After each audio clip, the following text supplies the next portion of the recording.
What does it mean that by their fruit we will recognize the false teachers, false prophets, false apostles? Every single book in the New Testament warns us. False converts, antichrists. The fruit is number one, love.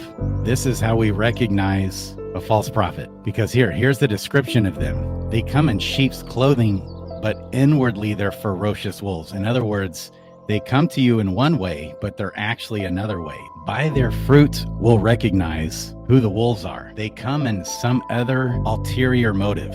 Just like it says how Satan masquerades as an angel of light. And it's no wonder that his ministers also masquerade as what? They masquerade as ministers of righteousness. That's how Satan's ministers come. It's a righteousness of the law. And so you think on this, bears good fruit. Okay, maybe that means you're not divorced and you've got your kids are following Jesus. Maybe it means doctrine. Does it mean doctrine, having good fruit? The people that come from Jesus and that aren't false teachers or false prophets, does it mean that they have everything together? They externally look polished on the outside. Is that what Jesus is talking about here? I'm saying no, not in the new covenant. In the new covenant, he tells us several times. How do we know if someone is true or false? Number one is that they love others. Loving others can also mean, as far as it depends on you, be at peace with all men. Do everything without complaining and grumbling. There's all kinds of commandments, but ultimately, here's what sums them all up, is that we love others. That is how we recognize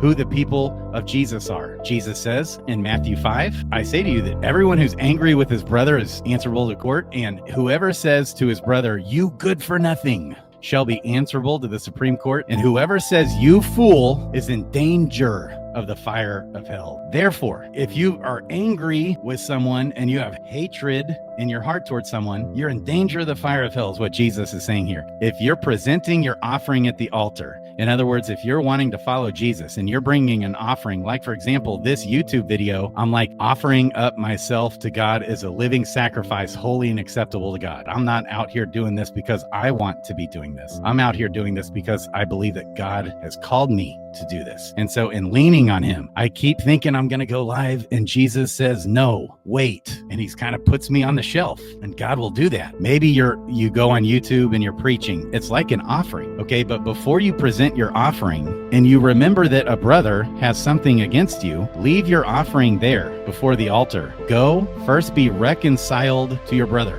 and then come and present the offering.